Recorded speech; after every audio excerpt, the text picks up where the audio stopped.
안녕하세요. 재혼의 행복한 가정을 꾸려나가고 있는 30대 여성입니다. 이미 다 지난 일이지만 전 남편과 있었던 이야기를 하려고 찾아왔어요. 제가 다 지난 전 남편 이야기를 꺼내는 이유는 오늘 시내에 나갔다가 전 남편을 마주쳤거든요. 사는 곳이 멀지 않아 이런 날이 올지도 모른다는 생각을 종종 하긴 했었는데 정말 마주치게 되니까 옛날 기억이 머릿속을 스치네요. 그래서 그냥 전에 어디 가서 해본 적 없는 이야기인데 오늘 한번 해볼까 해요. 이미 저에게는 재혼해서 정말 괜찮은 남편이 있지만 일단은 편의상 전 남편을 남편이라고 칭하겠습니다. 남편하고는 미혼 남녀 모임에서 만났어요. 만났던 시기는 겨울이었고 사실 저는 낯을 많이 가려서 그런 모임은 나가는 일이 없는데 친한 언니가 자기가 혼자 가기 쑥스럽다며 제발 같이 가달라고 졸랐거든요. 그리고 그 언니가 평소에 저한테 무척이나 잘해줬어요.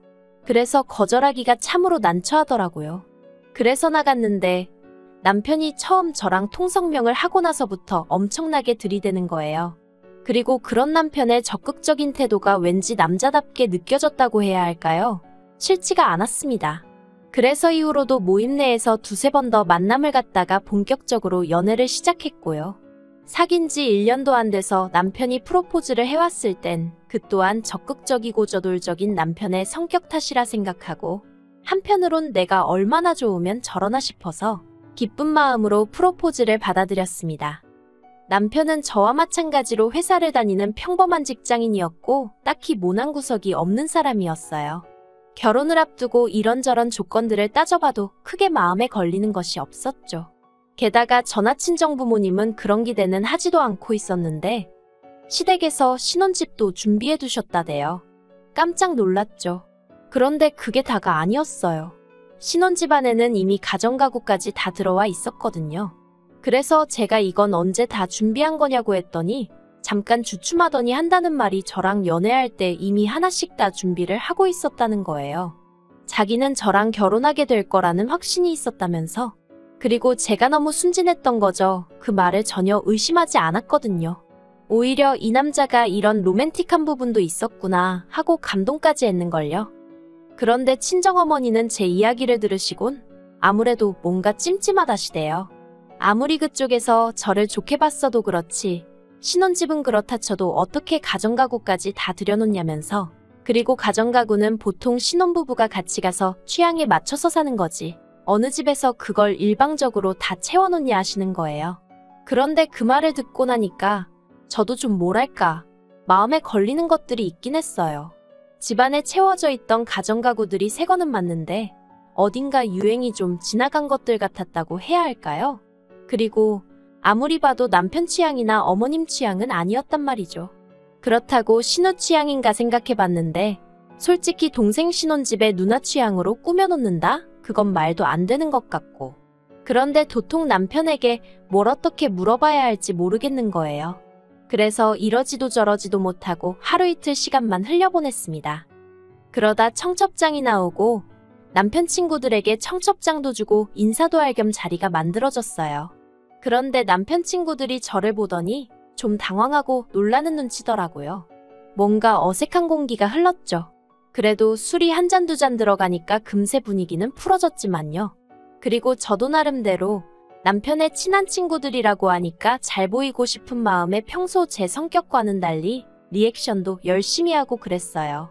그랬더니 남편 친구들 중 한 명이 남편더러 재수씨는 지연이랑 생긴 건 엄청 닮았는데 성격이 완전 딴판이네 그러는 거예요. 지연이? 지연이가 누구지? 하는 생각이 드는 동시에 순간 분위기가 착 가라앉았고 서로서로 눈치만 보고 남편은 남편대로 당황한 기색이 역력해서는 무슨 소리를 하는 거냐면서 취했냐고 막 너스레를 떠는데 아, 내가 모르는 뭔가가 있구나 싶더라고요. 그리고 결국 그날의 술자리는 떨떠름한 분위기로 끝이 났고 저는 택시를 타고 집에 왔습니다. 집에 오는 내내 남편한테서 전화며 문자며 끝없이 쏟아졌지만 술 취한 남편과 대화다운 대화가 이루어질 것 같지 않더라고요. 그래서 핸드폰은 열어보지도 않고 잤어요. 그리고 이튿날 늦은 오후가 돼서야 남편을 만났습니다. 카페에서 남편을 만나 지연이가 누구냐 단도직입적으로 물었어요. 그랬더니 남편이 정말 미안하다면서 사실은 자기가 저한테 고백할 게 하나 있다대요. 그리고 듣게 된 이야기는 충격 그 자체였습니다. 지연이란 여자는 남편의 전처였거든요. 남편은 혼인신고는 안 했었기 때문에 전처라는 표현은 가당치도 않다고 했지만 제 생각은 달랐습니다. 일가 친척 지인들 다 불러놓고 결혼식을 올렸으면 혼인신고를 했건 안 했건 부부 아닌가요? 적어도 거기 왔던 사람들은 다 남편이 결혼했던 걸 기억할 테니까요.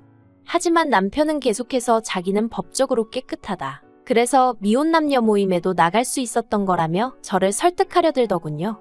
아무튼 남편 말로는 그 지연이란 여자와 결혼식을 올리고 신혼여행까지 갔지만 여행 이틀 만에 도저히 같이 못 살겠다는 생각이 들어서 파혼을 했대요. 그리고 신혼집 또한 실은 지연이란 여자와 살려던 집이었다고요. 그 이야기를 듣는 동안 정말 제가 느낀 심정은 말로 표현할 수가 없어요. 단순히 실망하고 화가 났다는 수준이 아니었죠. 배신감에 치가 떨린다는 게 이런 건가 싶었고, 그러나 중에도 내가 이 결혼식을 엎으면 어떻게 될까 하는 계산도 하게 되고, 드라마 속 여주인공들처럼 어떻게 그럴 수 있냐 소리를 찌르고 그런 것도 못하겠더라고요. 그냥 손발이 덜덜 떨리고 심장은 얼마나 벌렁거리던지 한마디로 제정신이 아니었다니까요. 저는 남편에게 우리 결혼 다시 한번 생각해보자 했고 그 길로 집에 왔습니다. 그런데 결론부터 이야기하자면 파혼은 못했어요. 파혼을 못한 이유는 어리석게도 파혼을 하고 났을 때 주변에서 들려올 수군거림을 감당할 자신이 없었거든요. 저희 친정부모님 체면을 지켜드리지 못하는 것도 너무 죄송했고요. 그래서 결국 제 가슴속에 묻고 가기로 했습니다. 계획대로 결혼하고 그리고 보란듯이 잘 살면 되는 거라고 애써 그렇게 생각을 했어요. 그렇게 어디에도 말 못할 큰 비밀을 간직한 채 남편과 부부의 연을 맺었습니다. 이따금씩 얼굴도 모르는 지연이란 여자가 떠올라 괴로운 순간도 있었지만 그래도 남편과의 신혼은 비교적 즐겁고 평화로웠네요. 그런데 문제는 결혼하고 1년이 지나도록 아이가 생기지 않더라고요. 신혼을 즐기고 싶은 생각은 있었지만 그렇다고 딱히 피임을 한 적도 없는데 말이죠. 그래도 첫 해는 때가 되면 생기겠지 하고 크게 걱정은 하지 않았어요. 그런데 2년째 들어가면서부터는 시부모님께서 왜 아이를 안 갖냐며 조금씩 재촉을 하시더라고요. 그리고 남편도 왜 안 생기는지 모르겠다, 도대체 얼마나 더 노력을 해야 하냐며 농담처럼 한탄을 하고는 했는데 그런 말을 들을 때마다 왠지 저한테 문제가 있나 싶어서 조금씩 마음이 급해지는 거예요. 실제로 제가 생리가 불규칙하고 그렇다 보니 걱정도 됐고요. 그래서 처음엔 남편한테 말도 못하고 혼자 무슨 죄 지은 사람 마냥 산부인과에 갔어요. 그런데 병원에서는 저는 아무 문제가 없다면서 그냥 건강관리 잘하고 마음을 편히 가지라는 속편한 소리만 하대요. 그래서 저 일부러 취미생활도 그림 그리기니 도자기 만들기니 죄다 뭐랄까 마음을 가라앉히는 종류로만 골라서 찾아다녔어요. 그나마 가끔 한 잔씩 마시던 맥주마저 끊었고요. 퇴근 후 어떻게든 짬을 내서 1시간씩 운동하고 정말 임신하기 좋은 몸을 만드느라고 제 나름대로 최선을 다했죠. 하지만 그래도 어째서인지 아이는 생기지 않았고 게다가 저 혼자 아무리 노력을 하면 뭐하나요? 남편은 회사 일을 핑계로 걸핏하면 술에 떡이 돼서 집에 오기 일쑤였고 운동하고도 담을 쌓은 지가 오래였으니 그래서 결국 참다 못한 제가 남편한테 같이 병원에 가자고 했어요. 그런데 남편이 곧 죽어도 병원은 가기 싫답니다. 병원에서 자기 상태를 확인하는 그 과정이 수치스럽다나요? 그리고 시부모님께서도 하시는 말씀이 당신 아들에게는 아무런 문제가 없을 거랍니다. 그래서 제가 어떻게 그걸 그렇게 확신하시냐 했어요. 사실 결혼 초만 하더라도 그래도 시부모님 말씀이라면 내내 하고 웬만해선 싫은 소리를 안 하던 저였지만 2년쯤 넘어가면서 임신은 안 되고 시부모님은 괜히 제 탓을 하시고 그러니 저도 할 말은 하고 살아야겠다 싶더라고요. 그래서 언젠가부턴 아니다 싶으면 조금씩 따지고 들기도 하고 싫다 소리도 하고 그렇게 성격이 바뀌었네요. 아무튼 그러고 제가 물으니 어머님이 하시는 대답이 가관이었습니다. 당신이 연초에 용하다는 점집에 다녀왔는데 당신 아들 사주에는 자식이 있다고 했다는 거예요. 그러니 병원에 가보고 어쩌고 할 필요가 없다나요? 이건 뭐 아무리 제가 논리적인 이유를 가져다 대도 사주님이 신인이 들이대시니 말이 통해야 말이죠. 게다가 남편마저 비협조적으로 나오니 제가 다 큰 성인 남자를 끌고 병원에 갈 수도 없는 노릇이었고 환장하겠더군요. 그래서 저도 그냥 될 대로 되라 하고 내버려뒀어요. 그렇다고 포기를 한 건 아니고 남편과 계속 노력은 했지만 더 이상 제가 할 수 있는 게 없었다는 뜻이에요. 언젠간 찾아와 주겠지. 그냥 그렇게 믿고 기다리는 것 말고 제가 할 수 있는 일이 없더라고요. 그러다 올해 초 퇴근하고 집에 왔는데 남편이 웬일로 저보다 먼저 와 있더라고요. 그리고 얼굴을 보니 안색이 무척이나 어두웠죠. 그래서 제가 무슨 일이라도 있었냐 물으니까 아무것도 아니라면서 제 눈을 피하대요. 그래도 한 이불 덮고 지낸 시간이 있는데 단박에 무슨 일이 있다는 건 알겠더군요. 하지만 뭐가 됐건 간에 아직 나한테 말할 준비가 안 되어 있나 보다 싶어서 더는 묻지 않았습니다. 그런데 그 후로 2주쯤 지났을 무렵인가 시부모님이 저희 집에 오셨어요. 시댁이 저희 집에서 먼 거리는 아니었지만 그래도 평일 저녁에 찾아오시는 일은 흔치 않았기에 기니할 이야기라도 있으신가 싶더군요. 그리고 역시나 제 예감은 틀리지 않았습니다. 시부모님께선 두 분 다 평소보다 훨씬 긴장한 얼굴을 하고 계셨거든요. 그래서 제가 지난번 이 사람도 그렇고 오늘 두 분도 그렇고 저한테 뭐 할 이야기가 있으신 거냐 물었어요. 그랬더니 어머님이 돌려 말하지 않겠다며 애는 안 생기고 이참에 입양을 하는 건 어떻겠냐 하시대요. 입양이라니 생각지도 못한 단어였죠. 그리고 저는 싫다고 했어요. 아직 전화 남편이나 젊고 자연 임신이 안 되면 다른 방법을 시도해 볼 수도 있는데 왜 입양을 하냐고요. 그랬더니 어머님이 핸드폰을 꺼내시더니 애 사진을 하나 보여주시대요. 그래서 이게 뭐냐니까. 남편이 저더러 정말 미안하다면서 자기 애래요. 자기가 정말 미쳤었나 보다며 자기가 정말 죽을 죄를 지었다면서 말이죠. 그리고 알게 된 건 저희가 결혼 생활을 하던 중 딱 2달 떨어져 지낸 기간이 있었어요. 제가 회사 일로 해외에 2달 동안 나가 있어야 했거든요. 그리고 그때 분명히 남편에게 당신이 싫다 하면 안 가겠다고 했는데 남편이 자기는 그렇게 꽉 막힌 남자가 아니라면서 흔쾌히 다녀오라고 했죠. 그래서 정말 고마운 마음으로 다녀왔고 그 출장 덕분에 저는 승진도 했어요.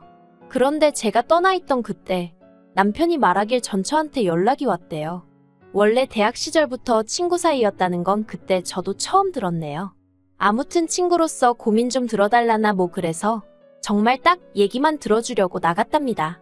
그런데 그날을 시작으로 제가 한국에 돌아올 때까지 2달 동안 아주 별짓거리를 다 했던 거죠. 남편이 변명이랍시고 하는 소리는 더 가관이었습니다.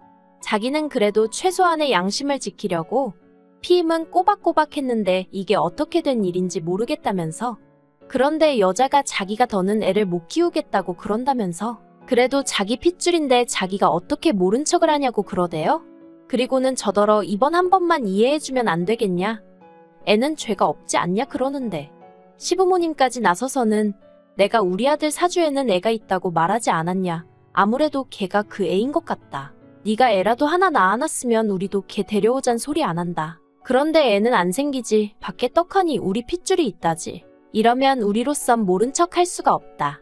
그런 말씀만 늘어놓으시대요. 그래서 제가 남편더러 그럼 데려다 키우라고 했어요. 나랑은 이혼하고 혼자서 키우던지 말던지 알아서 하라고요. 그런데 정말 실망스러웠던 건 그러면 말이라도 남편이 이혼은 못한다 그럴 줄 알았는데 남편이 갈등을 하는 게 제 눈에 보이더라고요. 이혼도 싫고 애는 데려와야겠고 어이가 없었죠. 저요. 솔직히 100번 양보해서 밖에서 낳아온 아이라고 해도 키워줄 수 있었을지도 몰라요. 남편이 저랑 같이 임신하려고 열심히 노력을 해줬었다면 말이죠. 하지만 제가 그렇게 임신을 기다리는 동안 남편은 아무 노력도 안 해줬거든요. 하다못해 병원도 안 가줬잖아요. 그런데 이제 와서 밖에다 애를 낳아놨으니 키워달라? 세상에 어떤 정신나간 X가 좋다고 키운다고 하겠냐는 거죠. 거기다 시부모님은 기껏해서 한다는 소리가 이혼해봤자 여자만 손해라고 그러면서 저더러 너 알지? 이혼하면 너는 몸뚱아리만 나가야 돼. 여기 집이고 뭐고 다 우리가 해준 거야.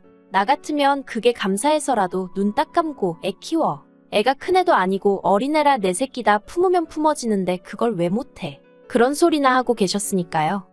그래서 결국 남편하고는 이혼했어요. 이혼 과정은 비교적 순탄했습니다. 어머님 말씀대로 집이니 뭐니 다 남편이 해온 거라 제가 받을 건 없었고 그나마 남편하고 그 전처를 고수하려드니까 남편이 자기가 위자료는 챙겨줄 테니 깔끔하게 마무리하자고 하더라고요. 그리고 솔직히 저도 다 짜증나고 지겨워서 에라 모르겠다 하고 5천만 원 불렀어요. 솔직히 법대로 하면 5천은 어림도 없단 얘기를 듣기도 했고, 그렇다고 5천 이상 부르면 남편이 마음 바꿔 법대로 하자고 들까봐 걱정도 되었거든요. 그리고 다행히 남편이 순순히 5천 이체해주대요. 그러면서 한다는 말이 소식은 전하고 살자는데 소름이 끼치더라니까요. 그런데 이혼하고 반년쯤 지나서 진짜 황당한 소식을 전해 들었어요. 남편 친구들 중 한 명이 알려준 건데, 저도 왜 저한테 굳이 알려준 건진 모르겠지만서도 남편 전처가 남편한테 맡기고 간 애가 남편 애가 아니랍니다. 하도 닮은 구석이 안 보여서 남편 친구들이 유전자 검사를 해보라고 부추겼는데 정말 불일치로 나올 줄은 몰랐다나요? 아무튼 그래서 남편 집안이 다 뒤집어지고 난리가 났다대요. 듣는데 이건 너무 웃겨서 제가 정말 소리내서 웃었어요. 그리고는 그 애 엄마는 어디 갔냐니까 동남아인지 어딘지로 튀었다는 소문만 있다고. 그러면서 애는 어쩌고 얘기하려는데 제가 저한테 더는 말하지 말라고 했어요. 괜히 더 알아봤자 저까지 골치만 아프지 싶어서요. 그리고 저는 1년 후에 지금의 남편을 만나게 되었어요. 지금 남편은 초혼이고 저보다 연하라서 솔직히 제가 정말 많이 밀어냈거든요. 그런데 남편이 안 떨어져 나가고 꿋꿋이 버티고 있더라고요. 아무튼 지금 남편하고도 이런저런 일이 많았지만 지금은 딸 하나를 키우며 알콩달콩 잘 살고 있습니다. 오늘 전 남편이 저랑 저희 애를 보고 무슨 생각을 했을까요? 뭐가 됐건 간에 죽도록 후회했으면 좋겠습니다. 그리고 전 시어머니께도 부디 제가 아이랑 있더라는 걸 이야기 좀 했으면 좋겠네요. 그래서 어머님이 땅을 치고 후회 좀 하시게 말이죠.